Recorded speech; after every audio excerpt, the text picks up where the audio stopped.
Adolf Hitler. He is the architect of one of the greatest disasters the world has ever seen. The most photographed leader of the early 20th century. He spent hours in front of a mirror practicing different poses. Every photo is a performance. Hitler was photographed from boyhood to the Blitzkrieg. He wants to be at the front. He wants to share the excitement. He wants to smell the cordite. To the bunker. These images reveal the secrets of Hitler's inner life and the people he led. Hitler comes in, he tells you you are important. He tells you he has a plan, and he tells you he knows what's gone wrong and he can fix it. Featuring rarely seen and newly digitized images, this is the story of the rise and fall of Adolf Hitler. Picture by picture, frame by frame. I think Hitler created an image of political celebrity that never existed before.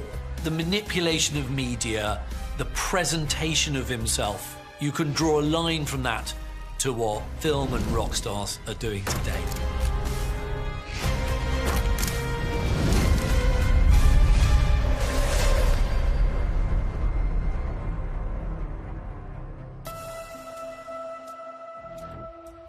September 1939. After 6 years in power, Hitler launches his Blitzkrieg, the Lightning War. Tens of thousands of troops pour into Poland. His tanks and planes smash cities and towns. The Poles actually fight very gamely against the Germans, but they are outnumbered, outgunned, outthought. Hitler traveled to the front line, deliberately putting himself close to the action.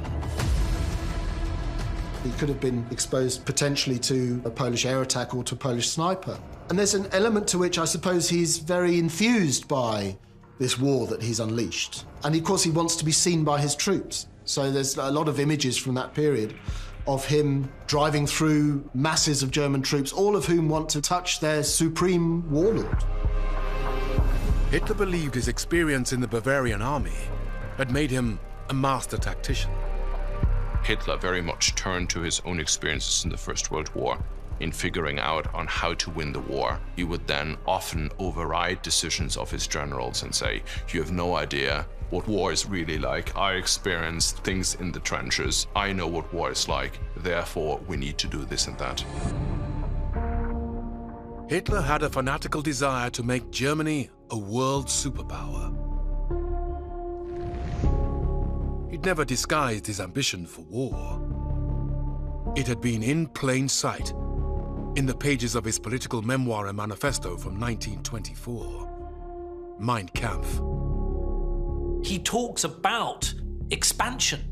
He talks about Lebensraum, living space. You know, he doesn't see the German people as being restricted to the existing borders of Germany. He sees Germany getting bigger and bigger and bigger. On the very first page of Mein Kampf, Hitler stated that Germany and his homeland of Austria should be united. People of the same blood should be in the same Reich.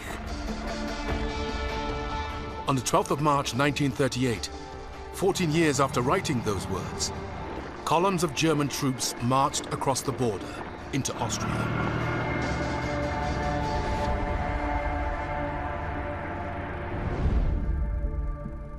Heinrich Hoffmann, Hitler's official photographer, produced numerous photo books promoting the cult of the Führer, including, in 1938, a record of the Anschluss, or union with Austria, Hitler in his homeland.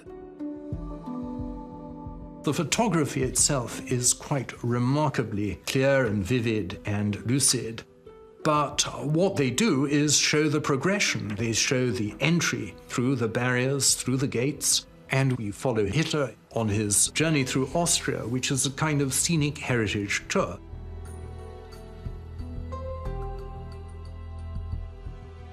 We have really what is obviously the Messiah of a secular religion.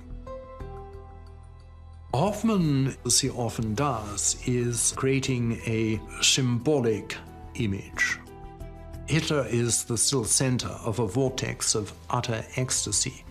where the people really become maddened with a kind of euphoria.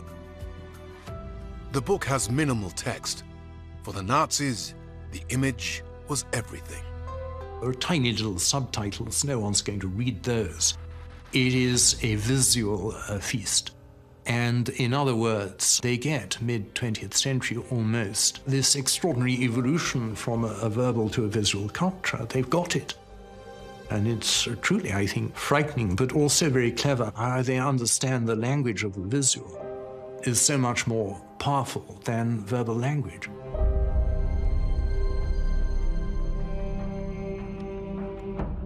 Behind the propaganda was a darker side to the Anschluss with Austria. An American named Ross Baker, who was living in Vienna with his family, filmed Hitler's arrival in the capital.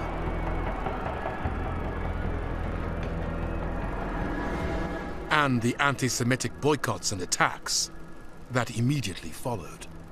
What I think is really interesting about those films is that they're Americans. And most of the footage that we have from that period is of either Nazi families, Germans who were observers at these events, but the films of the Auschwitz taken by Americans, I think it's really interesting because they are on the outside looking in and they recognized what a massive thing this is. Ross filmed his wife Helen's anger at being turned away from a Jewish store by a member of the SA. They were fearless. The images show their fearlessness.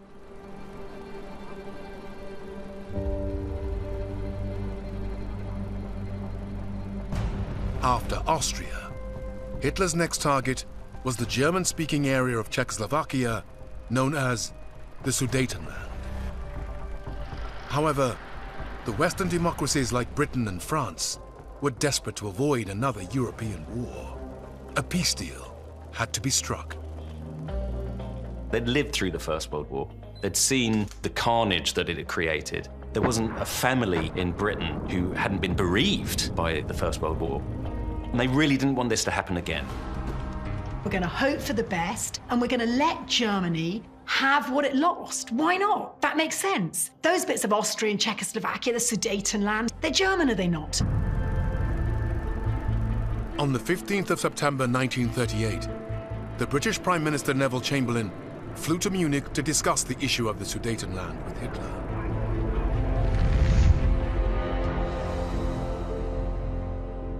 The body language in this image from Munich in 1938 speaks volumes. First of all, let's just look at Neville Chamberlain, the British Prime Minister, on the left. He looks anxious. He's wanting Hitler's attention. He's fiddling with his hand, with his cuffs. It's someone trying to take control of the situation and trying to be composed, trying to keep together. But now compare that expression with that of Hitler. He's not really listening to what Chamberlain's saying. He'll just say anything to get rid of this old man in the room. Yeah, he can have his agreement. But you know what? I'm gonna break it. In the Munich Agreement of September 1938, Czechoslovakia was forced to give up the Sudetenland. Hitler, the warlord, wanted more. The following March, he seized the rest of Czechoslovakia. Poland was next in his crosshairs. Realizing Hitler could no longer be appeased, Britain and France promised to defend the Poles. To ensure he wouldn't also be attacked from the east, Hitler made a non-aggression pact with the leader of the Soviet Union, Stalin. They also secretly agreed to carve up Poland between them. The Nazis and the communists hated each other.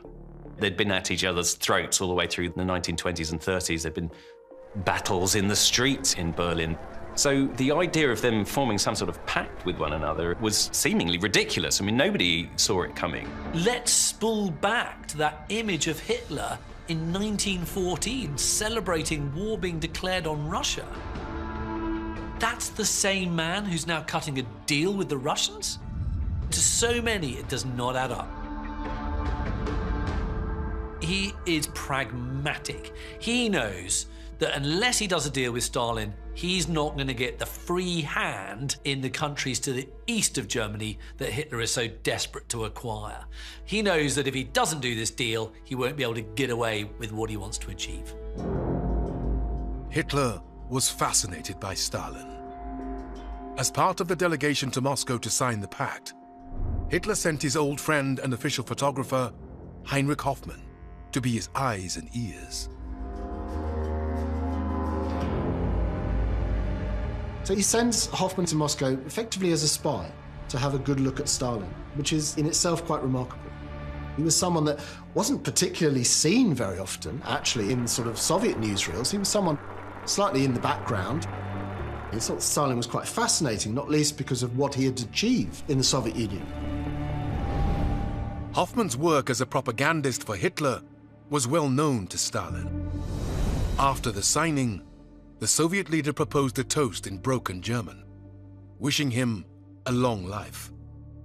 And then Hoffmann goes back after the signature of the treaty, and they have this session together with Hitler and Hoffmann, go through the photographs. Hitler's very disappointed that he sees a photograph of Stalin smoking, for example. He considers smoking to be absolutely abhorrent and a signifier of a decadent personality. Hoffmann dutifully removed Stalin's cigarette from all the official German pictures of the signing. With Stalin off his back, Hitler was now free to attack Poland.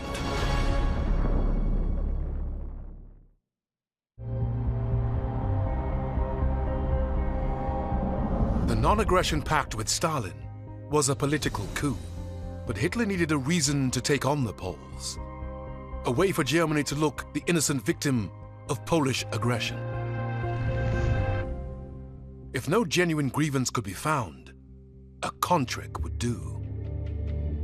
He gets this from Heinrich Himmler and Reinhard Heydrich at the SS, who come up with this idea of staging a false flag operation. On the evening of the 31st of August, 1939, SS men dressed in Polish uniforms staged a raid on a radio transmitter at the German town of Gleiwitz, close to the border. They tied up the staff and then broadcast a message urging Poles living in Germany to rebel. The way that they sell to the world that this was a Polish attack is by leaving a Polish corpse at the site. The man chosen by the SS was 43-year-old Franciszek Honiok. Franciszek would become the Second World War's first casualty. He was an ethnic Pole living in German Upper Silesia, and he was known within that German province as something of a pro-Polish firebrand. And he was someone who was in the wrong place at the wrong time. He was arrested about 2 days before the Gleiwitz incident, brought to the site, already drugged, already incoherent. He is shot, and his body is left at the site. And he is there solely as proof that this was an attack by Polish irregulars. But he's entirely innocent. Hitler had his excuse. The following morning, the 1st of September 1939, Germany invades Poland. Hitler makes a very solemn speech to the German Reichstag, in which he opens his speech by saying, since 4:45 a.m., we are firing back. And he cites the Gleiwitz incident as evidence of Polish aggression. This is his reason for going to war. And poor old Honiok was the man that carried the can for them.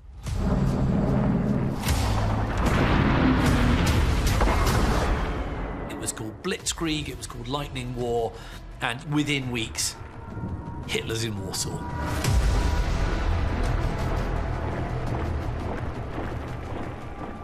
The Germans fought a ruthless and bloody war. There was almost wanton targeting of Polish civilian populations, of Polish POWs, Polish Jews particularly as well.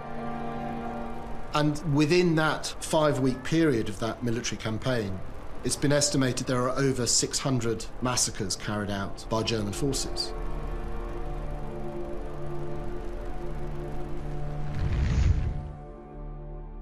Most of the propaganda photographs in Poland were taken by Heinrich Hoffmann. Hitler also brought with him a film cameraman named Walter Frenz to provide footage for German cinema newsreels. Frenz always traveled with a lightweight Leica camera to grab photographs for his own personal collection. This rarely seen picture was taken on a plane on the way to the Polish front. Now, this is a very gentle photograph, an intimate picture of Hitler, really. We don't see many like that. For me, as a photographer who's been on the road with many a politician, it's something about the intimacy, the fact that we've got him relaxed, taken on the QT with a Leica. Hitler wouldn't have heard the camera go off. It would just be a very gentle click. But for me, the disturbing thing about this is the day he's off to Poland in the plane, where many Jews and many Poles were killed. And it's the contrast between the gentleness of this picture and the atrocity of what happened in Poland is stunning. A gentle picture of a disturbing man.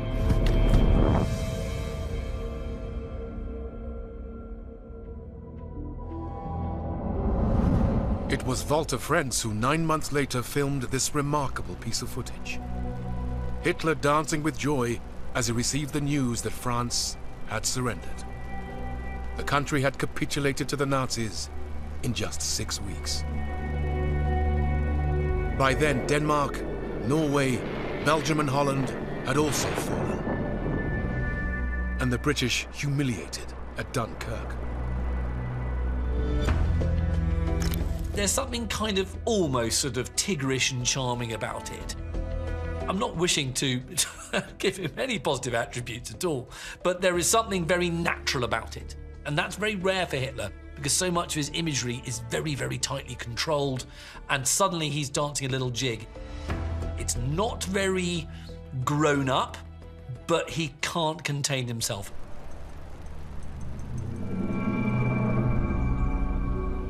On the 22nd of June, Hitler and his generals assembled in the forest of Compiègne, outside Paris, to sign the French surrender.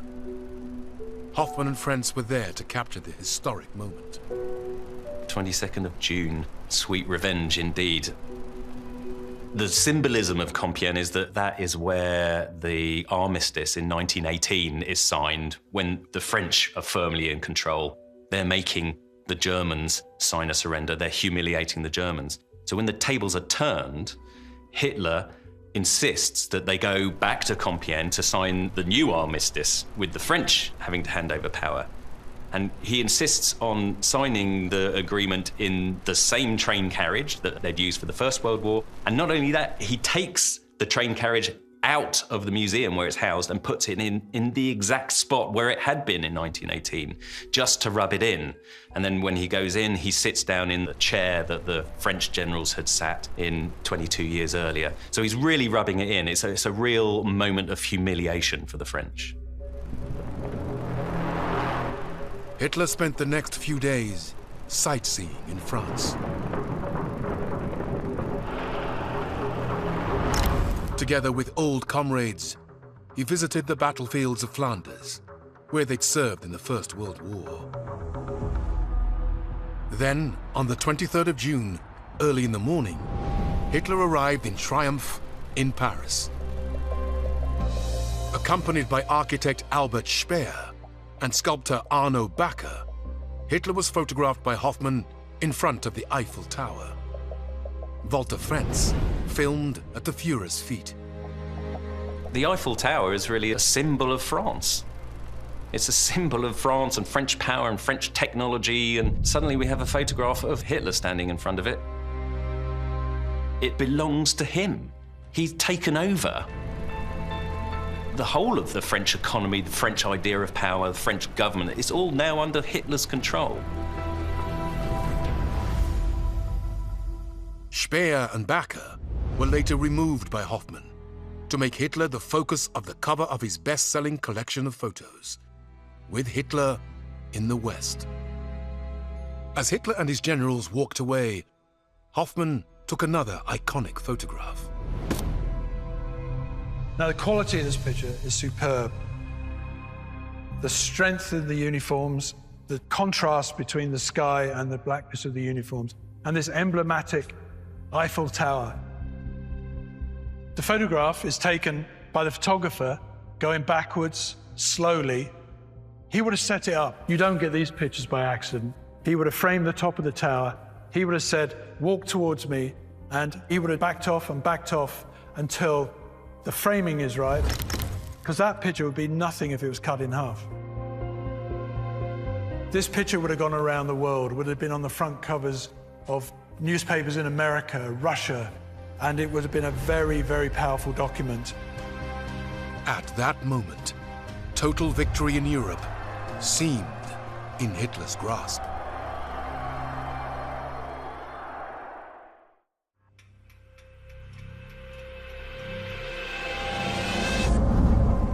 By the summer of 1940, Hitler had rewritten history and avenged the humiliation of Germany's defeat in 1918. Within a year, he had achieved everything that Imperial Germany had failed to achieve in 4 years in the First World War. He had succeeded beyond even his own wildest dream. And this actually feeds into Hitler's own sense of his own abilities, inflated sense of his own abilities. It feeds his own narcissism, that he's the greatest military leader of all time. With Western Europe now occupied by his troops, Hitler's pact with Stalin had served its purpose. In December 1940, he issued a directive to the army, the Wehrmacht, to prepare for the invasion of the Soviet Union.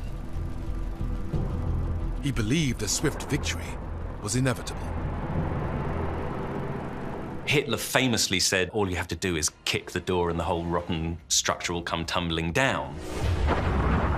On June 22nd, 1941, the invasion, codenamed Operation Barbarossa, began. Hitler's invasion of the Soviet Union, to a large extent, is the defining military moment of the war. This is the defining conflict.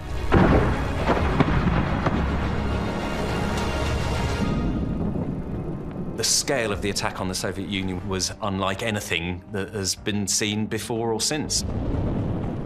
This is 1,000 miles of front. It stretches all the way from the Baltic down to the Black Sea. They've got 3.5 million men in their armies fighting. They have to have that many men because there are 5 million Soviet soldiers facing them. They've got 3,000 tanks, 4,000 planes, 600,000 armored vehicles. I mean, just the sheer scale of this is beyond imagination. This time, Hitler doesn't go to the fast-moving front line. Instead, he's filmed and photographed at his field headquarters, giving the German public the reassurance that the conqueror of France is in control. He religiously pores over maps and discusses tactics with generals, and of course they always still regard him at the back of their minds as, you know, Hitler's still this sort of corporal, and I think they still find it very militarily difficult to deal with this man who's obviously so much more militarily junior than they are. He sees himself as a master tactician. He's simply not. Operation Barbarossa failed. The Germans were poorly equipped for the Russian winter. Their tanks broke down and supply lines were stretched. While they made territorial gains, the Wehrmacht suffered 500,000 casualties in the first 3 months alone. Stalin is able to call upon what seems like an infinite number of men and indeed women. Women are put on the front line in a way that, you know, simply weren't done at the time anywhere else. It's just ultimately size, weather, bad mechanization, and Soviet manpower. Germany's inability to defeat the Soviets was a turning point in the war.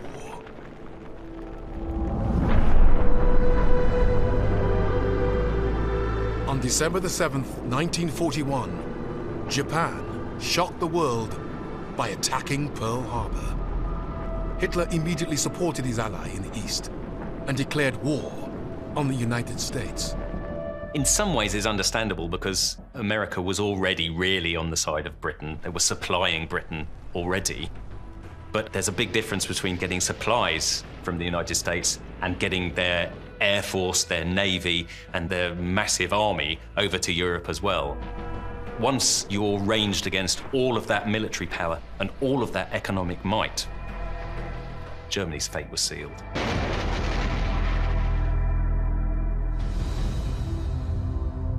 For Hitler, the war was all-consuming. He became increasingly hidden from his people. In 1942, he gave just 5 public speeches. Photo opportunities were few and far between. Hitler actually becomes much more reclusive. He much more concerns himself with the affairs of the war. That's his sort of primary job. That's what he sees as his primary job. He makes very few public appearances, but the old, you might say, archive of images that had been generated between really 1926 already all the way up to 39, 40, that is still very alive and that is reproduced, of course. So the cult of Hitler, the myth of Hitler is kept alive through images, even though he himself has withdrawn to his headquarters. So he remains present in the German imagination through those earlier images, and they keep the Führer cult alive. Hitler spent most of his time in his field headquarters, or at the Berghof, his Bavarian mountain retreat. This photograph was taken at the Berghof in 1942. First of all, it's a really badly taken picture. It's sort of kind of badly lit. It feels very sort of stilted. They're in what looks like a kind of ghastly sort of basic room doing this Hitler salute to no one in particular. And this is Walter Frentz, and he is documenting everything. You can perhaps detect an uneasiness on their expressions. This is 1942. Things aren't going smoothly necessarily on the Russian front. Actually, some of these men, they look tired. It may be because the picture's taken very late at night. Hitler loves staying up late. But these men don't look happy, do they? They look nervous, blank. I think they look wary. And it's all being captured on film. When this photograph was taken, 250 million people in Europe were under Nazi control. In those occupied territories, a race war was being waged. The extermination of their Jewish inhabitants. In Poland, hundreds of thousands of Jews were herded into small, overcrowded ghettos. Jewish photographers were hired by the Jewish ghetto administrations to record life there. They created photographic records of work that was going on in workshops and small factories that were presented to the Nazi authorities. And this was really part of an effort by the ghetto administration to prevent prisoners in the ghetto from an even worse fate. They thought that by showing that the ghetto was a place of useful production, it would prevent the authorities from murdering the inhabitants. Henrik Ross was a Jewish photographer working in the Łódź ghetto in Poland. He secretly took photographs of the brutality of life there to be preserved for posterity. Very many people think the only real form of resistance is armed resistance. But put you into the position of someone in the ghetto, it's very difficult to get hold of a gun. It's almost impossible. Another form of resistance which developed within those organizations to document what is going on, to collect documents, to hide them somewhere and hope that after the war somebody will come back and prove what had happened. And taking picture belongs in this category of resistance, to form an archive. And to build up an archive was seen as resistance because it's about building up a memory. This is who we are. On the surface, a lot of them look harmless. They look intimate, lovely portraits of individuals. And we might say that they don't show us the horrors of life in the ghettos, or at least not the full extent. But I think it's incredibly important that we look at these images now, because people don't want to be portrayed by the perpetrators as the passive, helpless victims. They want to be portrayed as the people who love their children, who have dignity, who still have their individuality, and that is how they want to be remembered.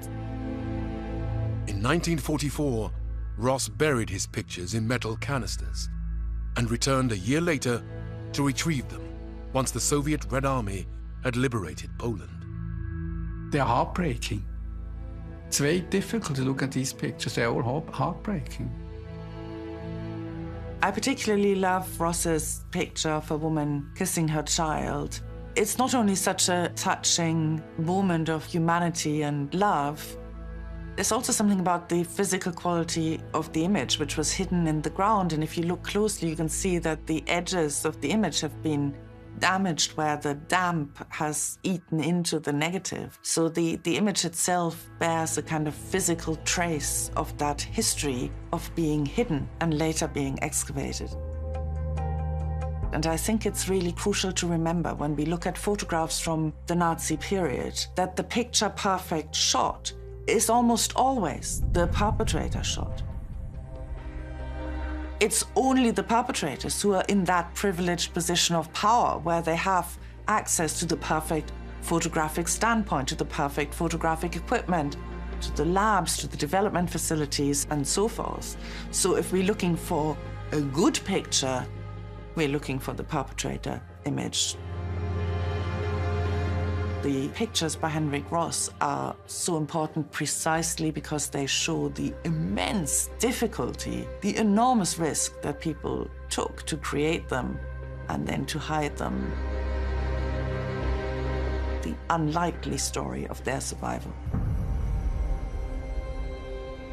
By early 1944, the Allies were winning the conflict. Their troops were pushing up through Italy. The Japanese were retreating across the Pacific, and the Russians were slowly advancing towards Germany. Capturing Hitler and ending the Nazi nightmare finally looked possible. There were fears that Hitler might try to flee Germany in disguise. Using a Heinrich Hoffmann portrait from the 1930s, the New York Times commissioned a leading Hollywood makeup artist to create different looks to show how Hitler might change himself.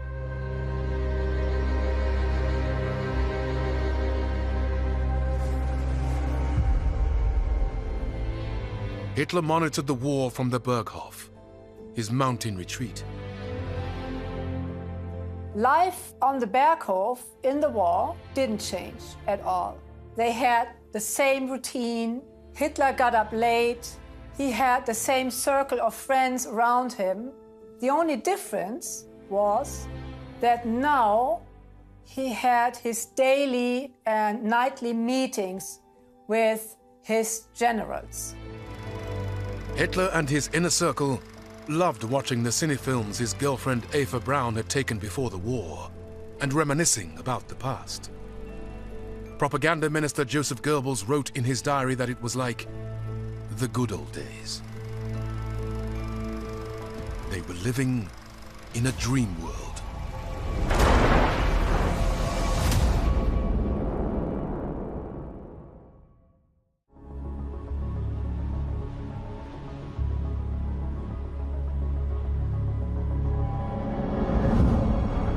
On June the 6th, 1944, the long-awaited invasion of Northern Europe began. D-Day. In 24 hours, over 60,000 personnel and 9,000 vehicles were brought ashore at Normandy. A 50-mile beachhead was secured. It's obvious how the war is going to end now. Everybody knows that Germany's going to lose the war. The generals all know. It's just what to do about it. And whilst Hitler is in control, they know that there's really nothing they can do about it but fight. So what does that mean your attitude towards the leadership's going to be? This picture is really fascinating because you can see Hitler pictured almost right next to the man who wants to kill him. There are a lot of people in the world at the time who wanted to kill Hitler, but this man on the left of this photograph has a really good chance of doing so. It's sort of great that this picture exists because it sort of captures the imminent drama of what's going to happen. The officer is 36-year-old Colonel Klaus von Stauffenberg. A war briefing is about to take place in a conference room at Hitler's HQ in East Prussia, called the Wolf's Lair. Stauffenberg was initially supportive of the war, but became appalled by the brutality of the regime.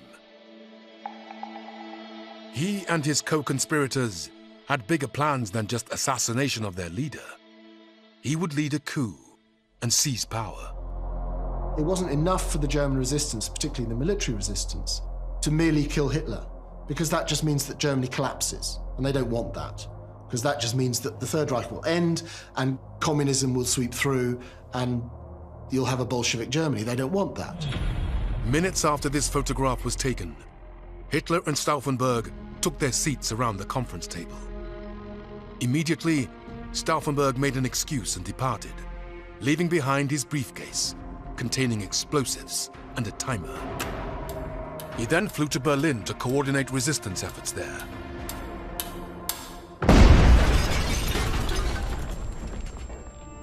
But the briefcase was moved.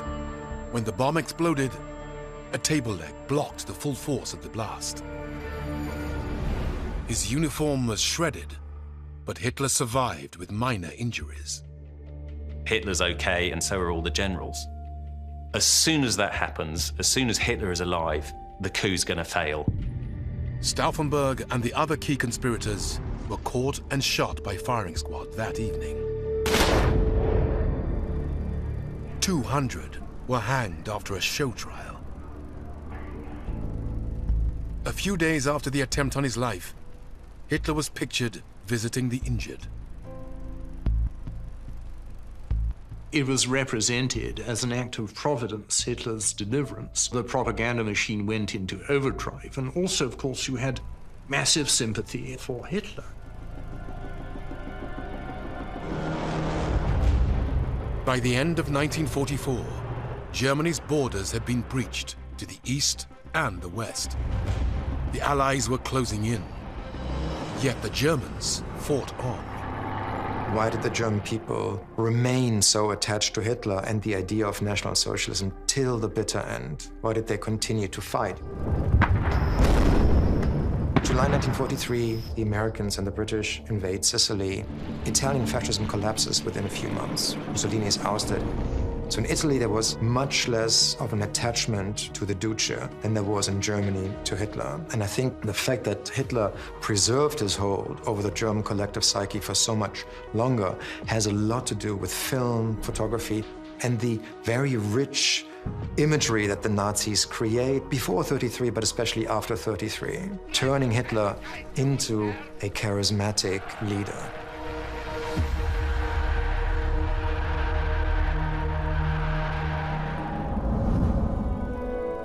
On January the 16th, 1945, Hitler retreated to his bunker, 28 feet below the Reich Chancellery in Berlin. Eva Braun followed him 2 days later. Soviet artillery and American bombers had reduced the capital to a ruin. Berlin above ground is a moonscape. It's horrific. Ordinary Berliners are living a sort of semi-troglodyte existence.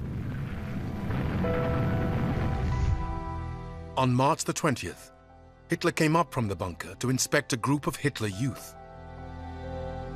One boy wrote later that he couldn't believe this withered old man was the visionary who had led our nation to greatness.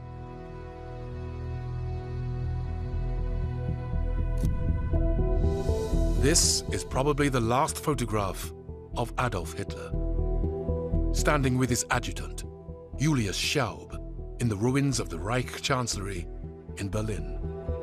The quality's not great. Gone are the formal portraits of Hoffmann, stylized, the tableaus carefully arranged. Everything about this is chaotic. It's destruction all around him.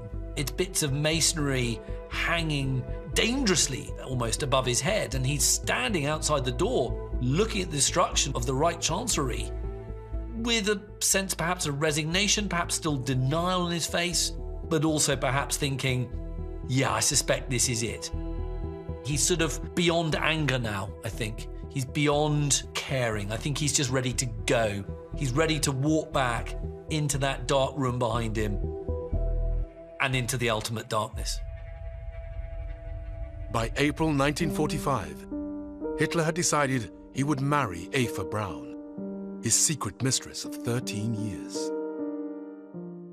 Hitler was very thankful to her when she came to him, to the burning Berlin, to the bunker, when all other Nazi leaders fled the city to save their own lives. Eva Braun was the one who didn't leave him, and therefore he didn't want her to die as a mistress. On the 30th of April, the Soviet army reached the Reichstag grounds. Hitler decided he would commit suicide. His new wife would join him in death. He'd seen what had happened to Mussolini, who had been captured and then executed, and then his body had been hung up and had been ridiculed. He didn't want this for himself. As always, he wanted to be the one who was going to be in command of even of this, of his death. Eva Braun took a cyanide pill. Hitler also swallowed a pill and then shot himself.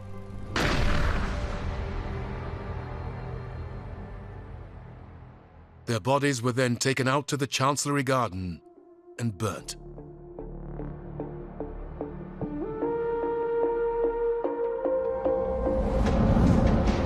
On May the 8th, 1945, Germany surrendered. The victorious Allied soldiers mocked the dead dictator. Hitler's portraits, once venerated by millions, were destroyed. Heinrich Hoffmann, the man responsible for most of those pictures, was arrested. But his extensive photo archive was useful to the Allies.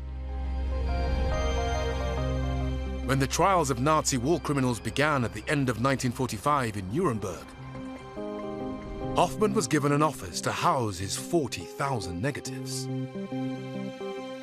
If some officer there had to interrogate a Nazi, he would first go to Hoffmann and his little office and ask Hoffmann, a nice elderly man, so he was seen then, ask him, oh, do you have a photograph of Heinrich Himmler or others? And Hoffmann then would provide these American officers and British officers with pictures from Nazi officials. Once the trials were over, Hoffmann was released by the Allies. But Germans who had suffered under the Nazis protested, and so he was tried.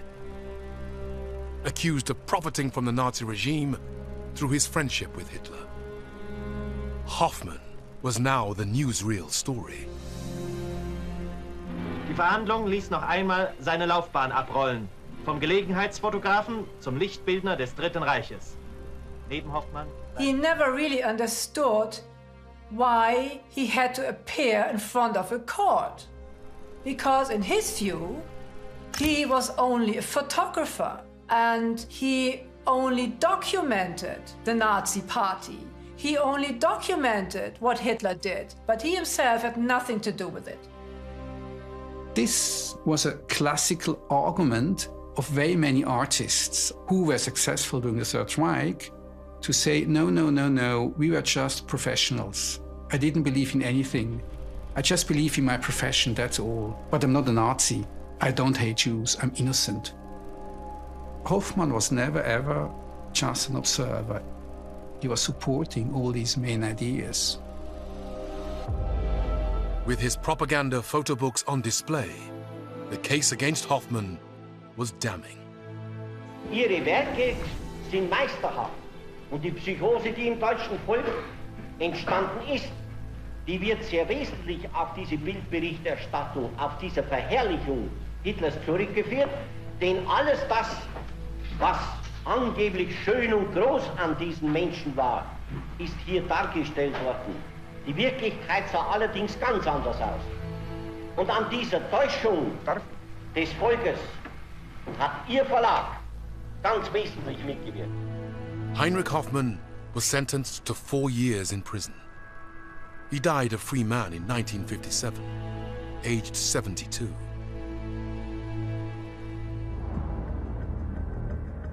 The power of film and photography was used by the Nazis to terrible effect.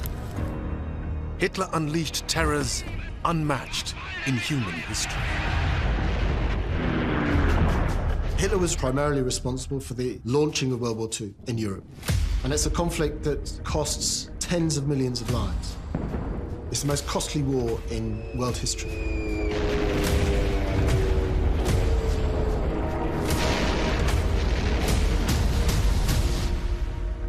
On top of that, Hitler's regime, the Third Reich, carries out an unprecedented genocide against the Jews of Europe, 6 million of whom are shot, gassed, industrially slaughtered in many cases, in the concentration camps, in the death camps, and in the killing fields of occupied Europe. Nobody really has that emotional power that Hitler had. Nobody really caused the vast destruction and death that Hitler caused. He's become this sort of symbol of evil in our imagination. He is the personification of that barbarism. And we naively expect to find answers in his face.